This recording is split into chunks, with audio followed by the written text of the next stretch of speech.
Bugungi darsimiz triggerlar. Triggerlar deb ikkita stabil holatda ishlovchi, kirishiga berilgan signal orqali chiqishini boshqaruvchi mantiqiy elementlardan tuzilgan qurilma tushuniladi. Triggerni vazifasiga ko'ra axborotlarni saqlash, o'sha eng sodda bir bitli axborotni saqlash va ular ustida turli xil amallar bajarish uchun mo'ljallangan eng sodda turdagi mantiqiy mikrosxemalar tushuniladi. Demak, triggerlarimizni turlarini yozamiz. Birinchi bo'lib, demak, birinchi turi asinxron RC trigger.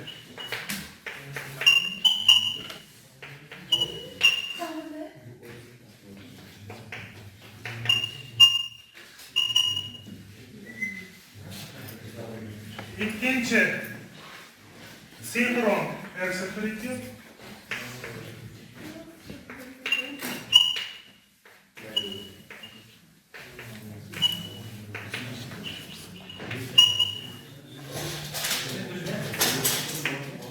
Üçüncü D-trigger.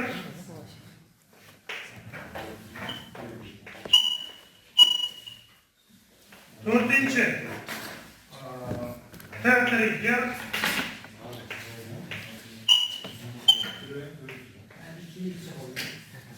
Beşinci RC trigger. Hop.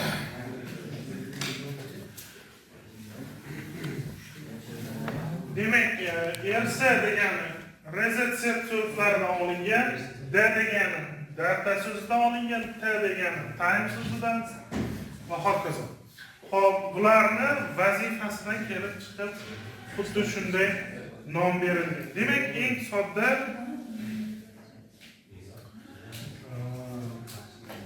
birinchi bo'lib mantiqiy elementlarni shartli belgilanishidan tushuntirib boshlaymiz. Demak,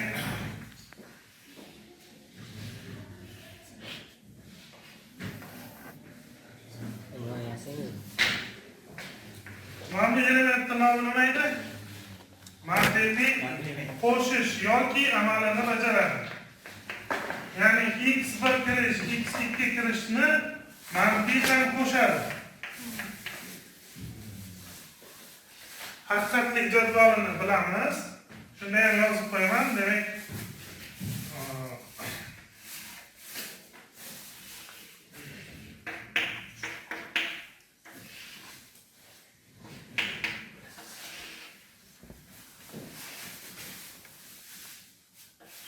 nolga nolni, nol yoki nol, natija nol. Nol yoki bir, natija bir bo'ladi. Demak, ushbu qurilmani ikkala kirishiga nol bo'lganda natija nol bo'ladi. Bittasiga nol, bittasiga bir bo'lganda bir bo'ladi. Yo'q bo'lmasa bir bo'ladi. Bunda ham bir bo'ladi. Bir bo'lganda ham bir bo'ladi. Buning uchun demak, aktiv sat bir hisoblanadi. Aktiv sat deyiladi. Bu mantiqiy bir hisoblanadi. Hop. Endi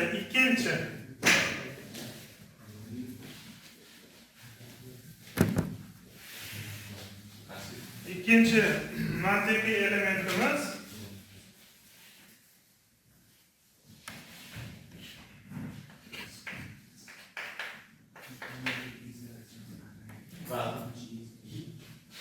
mantiqiy var.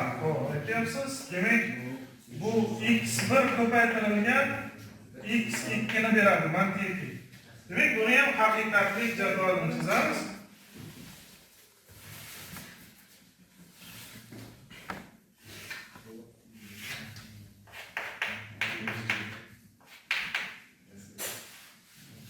Demak, 0 ga 0 ni mantiqan ko'paytirsak 0 bo'ladi, to'g'rimi? 0 ga 1 ni ko'paytirsak 0. 1 ga 0 ni ko'paytirsak 0. birga birni ko'paytirsak 1. Demak, bu element uchun aktiv sat 0 bo'ladi. Xo'p. Faqatgina ikkala kirishida ham 1 bo'lgan taqdirda bu funksiyamiz demak natijasi 1 ga teng bo'lgan signal chiqadi. Xo'p. Endi davom etamiz.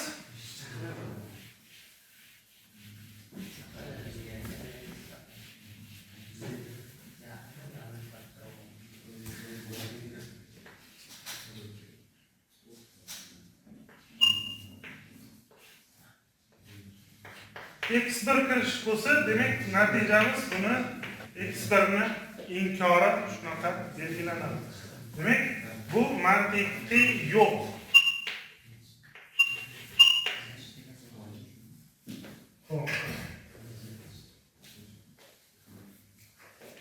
Buni endi haqiqatlik jadvali juda ham oson. 0 kirsa 1 kirsa 0 bo'ladi, to'g'rimi?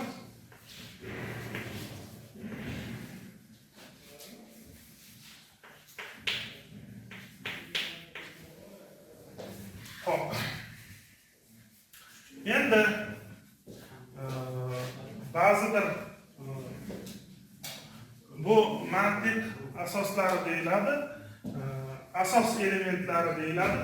Mana shu asos elementlariga yana ikkita element kiritiladi.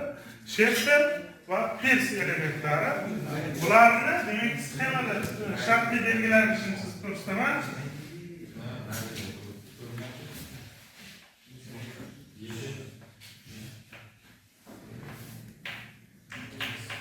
X1 mana bu yerga 1 tursa nima bo'lar edi?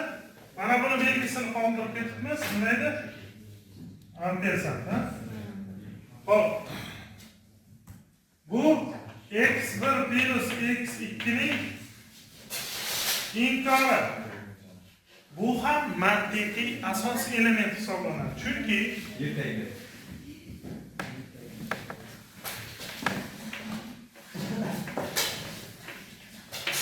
yoki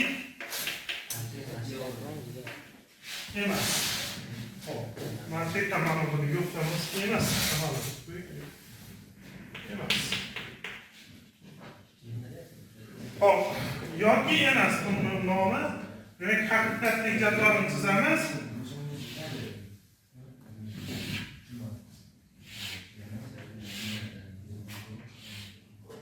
X1, x2 funksiyamiz qanaqa bo'ladi? Yoki emas. 0 kirsa inkori 1 bo'ladi. 0 1 inkori 0 1 0 inkori 0 1 inkori 0. Demak, bu mantiqiy element uchun aktiv sathimiz 0. Xo'p. Endi keyingi elementni kiritamiz. Keyingi element qaysi element? Yoki emas deb yozdik. Endi nimani yozamiz? Variance.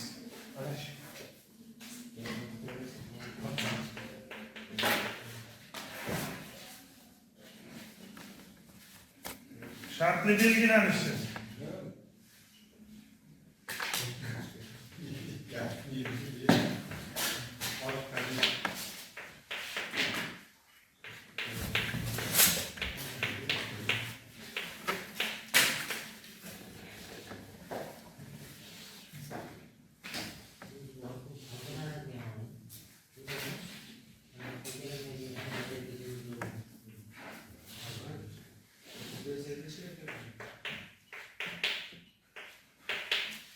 Xo'p, 0 kirsa nima bo'ladi natijamiz? 0 ga 0 ni ko'paytiramiz. 0 inkori 1. Va hokazo shunday. 0 ga 1 ni ko'paytiramiz, inkori 1. 1 ga 0 ni ko'paytiramiz, 0 inkori 1.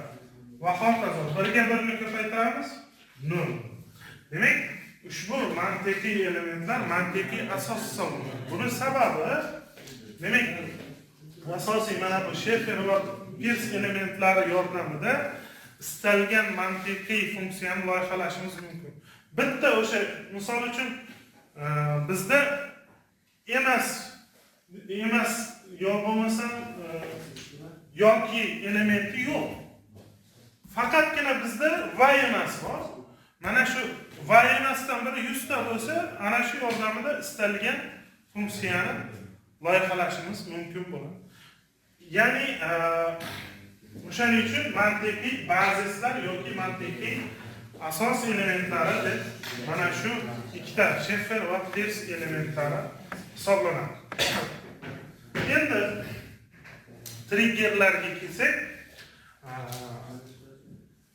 eng sodda asinxron esa triggerni tuzilishini yozing. Bu yerga yozdingmi?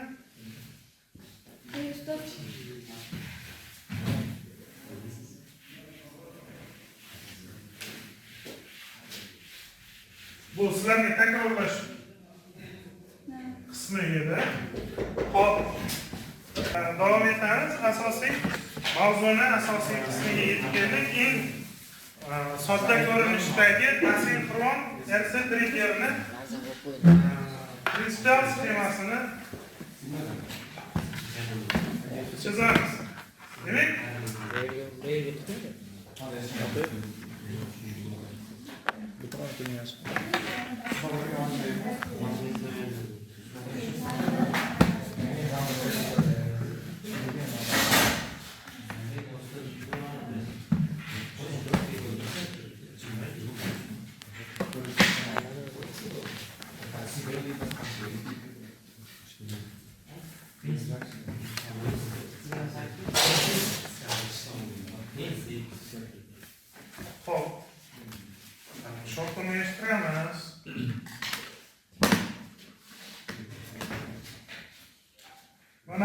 mana bu kirishini R deb belgilasak,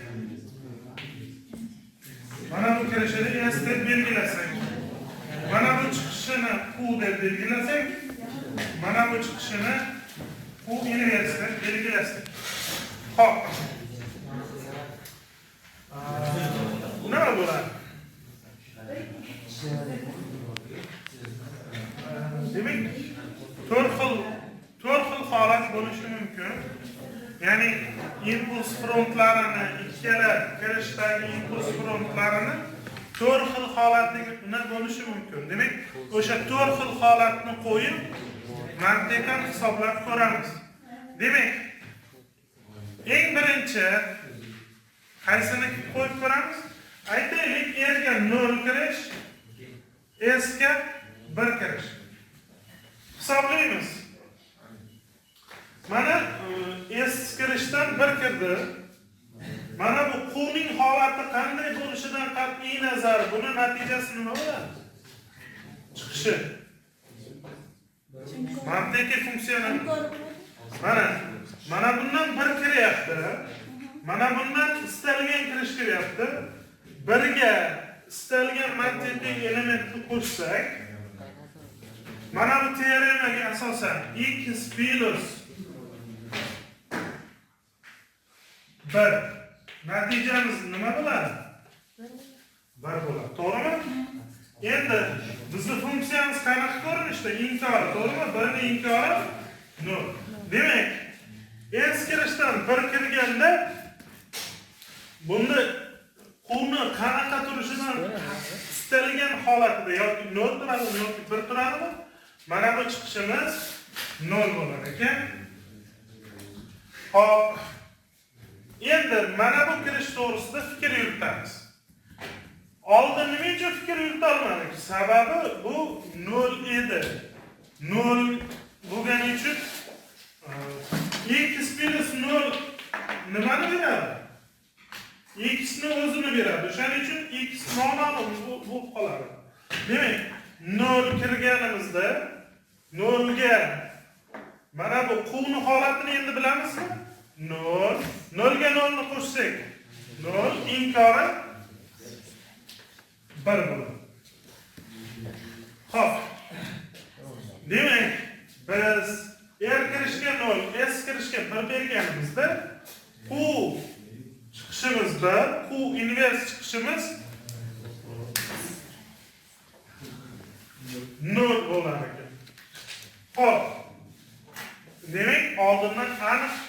chiqarishimiz mumkin bo'lar ekan. Ikkinchi holatda R kirishga 1 berib ko'ramiz, S kirishga 0 berib ko'ramiz. Nima bo'ladi? Endi yana mana bu mantiq bo'yicha ketamiz. Ya'ni 1 bergan tarafimizdan boramiz. 1 ga istalgan qiymatni qo'shsak, mana buni istalgan qiymatida ushbu funksiyamiz 1 ni inkori 0 bo'ladi.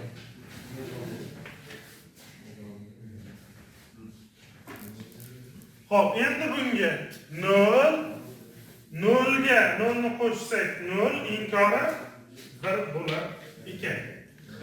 Endi mana shu yerda 0 berib ko'ramiz. Nima bo'ladi? 0 signal berganimizda demak bundan biron bir tuzuk xulosa chiqara olmaymiz. Bundan ham tuzuk xulosa chiqara olmaymiz. Undan oldingi holatni tasavvur qilib ko'ramiz. Ya'ni mana bu 0 turibdi, to'g'rimi? Bunga 0 kelyapti, bunga 0 kelyapti. 0 ga 0 inkori 1. Demak, oldingi holatini saqlaydi. Q inverse n minus birinchi holatini saqlaydi.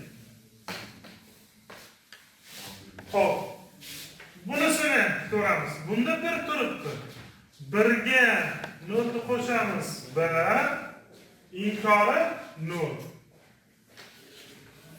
Bu Q n minus birinchi holat. Ya'ni oldingi holatini takrorlar ekan. O'zi 0 signal berish degani nima degani? Hech qanday qurilmaga ulanmaslik, yo bo'lmasam hech qanday signal bermaslik yoki hech qanday signal bermaganimizda, ya'ni biz unga impuls bermaganimizcha u o'zini oldingi holatini saqlar ekan. Ya'ni 1 bit xotira vazifasini bajarar ekan. Xo'p, endi bir mantiqiy 1 va 1 signal berganimizda nima bo'ladi? Bunda ushbu qurilmamiz o'z ahamiyatini yo'qotadi. Ya'ni mana shunga biz bir signal bersak, u oldindan ma'lum bo'lmagan chiqishni namoyon etadi. Shuning uchun chiziqcha qo'yib qo'yiladi. Bu asinxron RC trigger edi.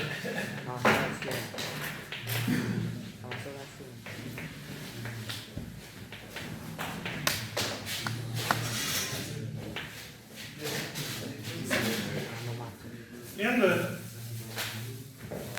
mana shu biroz o'zgartiramiz.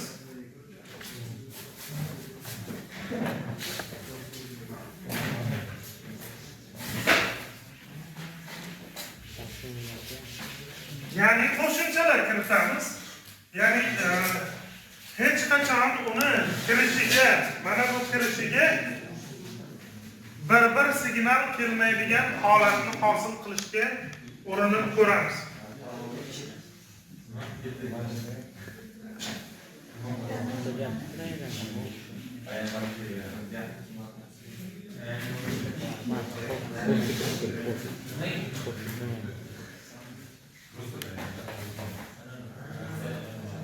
Ushbu hosil bo'lgan qurilmani biz sinxronlovchi RC trigger deymiz. Ya'ni bunda sinxronlovchi kirish mavjud.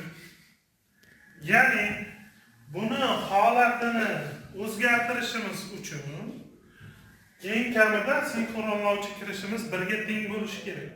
Agar 1 ga teng bo'lmasa nima bo'ladi?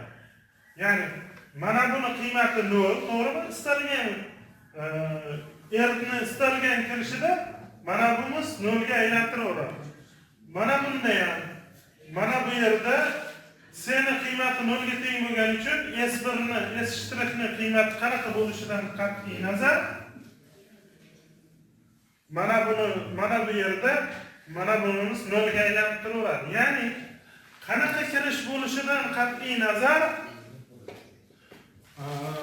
sinxronlovchi kirishimiz yoniq bo'lmaganda, ya'ni qiymati 1 ga teng bo'lmaganda ushbu triggerimizni chiqishi o'zgarmasdan qoladi.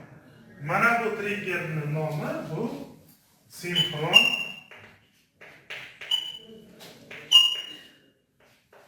RC trigger deyiladi. Hop. Ushbu triggerlarimizni, ikkala triggerlarimizni haqiqatlik jadvallari va GK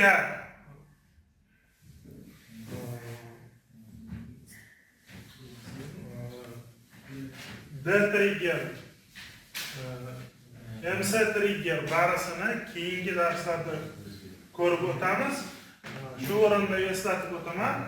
R va S so'zlari reset set so'zlaridan olingan, ya'ni reset degani qaytadan o'rnatish, set degani o'rnatish degan ma'noni anglatadi. Xo'p, buni haqiqatlik jadvallarini yozganimizda to'liqroq tushunib yetamiz.